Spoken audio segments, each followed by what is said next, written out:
Do you think drill music is bad for society? Yeah, definitely. How come? Because people are in gangs killing each other and making songs about it and making it sound super cool. And even me as like a 38-year-old white man, I listen to it and I think that it sounds kind of cool, and I struggle with that.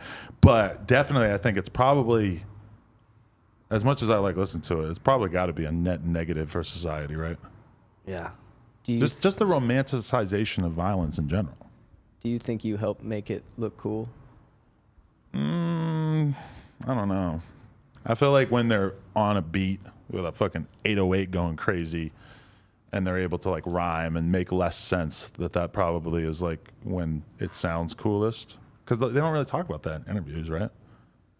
I mean, most of like all the Chicago like gang members or whatever, it's like the amount of like street shit you're going to be able to get them to talk about in an interview is pretty minimal in comparison to the stuff that they're essentially saying in their songs. Yeah. Just seems like a lot of like gang members do come on this podcast, right? No, yeah, definitely. But I just like, okay, there's different ways of being a gang member in your music, right? Like when you look at LA, that's one thing we always point out is that, you know, Chicago, it's so the norm to talk about the intricacies of who you got beef with and shit. In LA, they just, very small percentage of artists out here do it. Yeah. It just must be crazy because like you talk to so many people who like have died recently. Like you're like the last person to interview FBG Cash. Right there. His name's on the wall. Yeah. Crazy. Yeah, no, I just kind of wonder like if you ever feel like with this podcast, like if you like platform certain people, like if that in turn informs like a lot of the civilian public about like stuff that they maybe shouldn't know about, you know?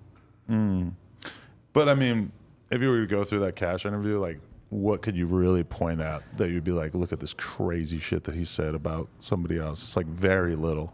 But then when you listen to his songs, Yeah. it's all out there. I It's guess that's kind of the conflict of like interviewing people in that position, right? yeah, Because like they're not going to want to talk about it in an interview, exactly. but the music is all about it.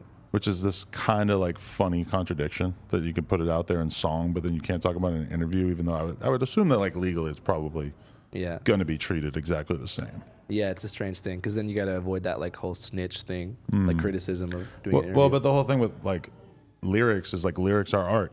Like lyrics shouldn't be used in court or whatever. That's a relatively easy argument to make, I would say. But like interview, like an interview's art. Like you shouldn't be able to use an interview in court. Like that doesn't sound like that argument's going anywhere. Yeah, for sure. You still talk to C-Mac at all? Yeah, we talked to him the other day. Yeah, I talked to him too. He called us from jail. We put some money on his books today, actually. Yeah, I was thinking about doing that too. It's such a fucking pain in the ass. Every time I got to figure out how to do it. Yeah. How much you sent him? Like $150.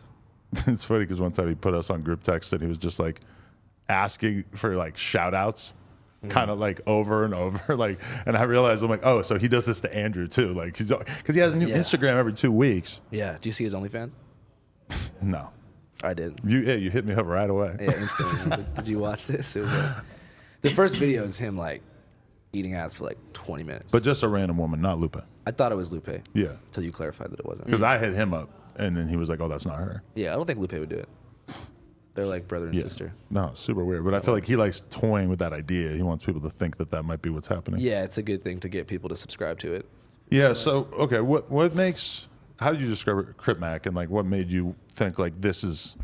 You know, there's a lot of crazy ass rappers out there, a lot of crazy gang members, whatever. Why did you decide this was the guy that was worthy of the Channel 5 treatment? Well, I just thought that he was like a great like person to interview. I think the 5 on the face, Channel 5. And I don't know. I just thought he was like an interesting character because and if you watch our interview with him, like we purposely strayed away from discussing any type of like gang politics, and that's probably the last interview of that kind we will do. Really? Yeah, just because I feel that like, for example, right, when you cover a subject that relates to like anything about gang culture, you're basically making a bunch of people aware of it who shouldn't be because it's a sad thing, and there's not that many people that are actively involved like in violence, and it's kind of what DJ Academics did with War in Chirac, where he basically turns a sad situation into like a true crime spectacle for millions of people to mythologize and look in from the outside, and before you know it, that in turn amplifies conflict in the streets because it just creates a YouTube algorithm that facilitates like all these offshoot vloggers who dedicate their time to like explaining these beefs that are sad and people shouldn't know about. So I felt that I'm happy that we did the interview with him, but that's why we took him to the Slipknot concert. And that's why we went to Skid Row. Is like we didn't want to ask him like, how do you feel about your enemies? What would you do if you saw them? And it's just, I don't know. It's a tough one. That was the thing, the biggest rule we ever put on him, or the main thing. Because like, okay, the first interview we didn't tell him, don't talk about your enemies or whatever, which is extra prickly for us because we have people who are like directly involved with the brand, who technically are part of, you know, street shit that he's opposed to, whatever. And so the first interview after he got done, he says to his manager, I think it was ODM Slim at the time, he says, "You like that? I didn't diss my enemies." So I was like, okay, that's interesting. He wanted to make a point out of it. This is his first interview. He wants to make a point out of not dissing his enemies or whatever. But then as time goes by, I'm sure you noticed this, every time you're around Kurt Mack, you would kind of get like a different version of him. Yeah. Where he might be like really happy and jovial. And then I've also dealt with like the super like down in the dumps, kind of like low energy Kurt Mack. I'm sure the fans see it at home too. But yeah, we definitely did like one episode where he was dissing other hoods and stuff. Yeah. I just mean the general public is obsessed with gangs. Like the YouTube population is obsessed with knowing all this information about different rivalries and stuff. And like I said, creating a true crime thing for them to follow. And so I didn't feel like I wanted to like encourage or promote or grow that sort of online following. Because if you look at what happened in Chicago, I mean, just it was such an internet shitstorm. Like me in Seattle, just being a kid listening to this music, before, you know, I knew it, I was in a 6-hour YouTube hole learning all this information about like the war in Chirac. I know all of these, I don't even want to say them. I know so many different like names of gangs and names of people who have passed away. These are people that I have never met and would have never known about if it wasn't for like the music journalism true crime thing that emerged from like the music that blew up. So I felt like I had a responsibility to do that and then kind of step away from it. I know this platform's a bit different. Yeah. But, you know, it's a sad thing. And like if you think about why some of these gangs started, it is because of shit like segregation and redlining, and I feel like it validates a thing that is sad when you put someone in a gang on a platform and you make it seem like they're really doing something. You know, like this is important. Like it validates like a negative, destructive way of life because you're like, oh, yep, like you are this. Like you can get a big platform by coming on my show and talking about that.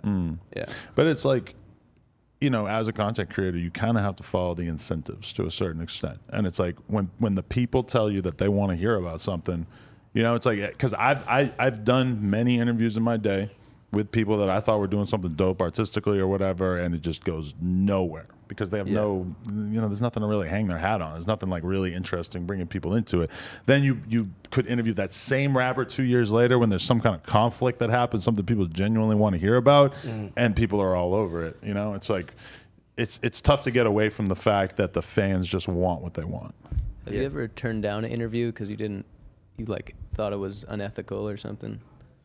Yeah, definitely probably a lot of interviews I've turned down in terms of like, you know, not wanting to bring attention to certain things or, you know, just platforming people in general. I mean, I know you guys kind of deal with that as well, where it's like who you talk to or who you don't talk to is just really saying a lot about what you think your company stands for, right? Yeah, that's why I wanted to ask you about it because, you know, we deal with the same thing.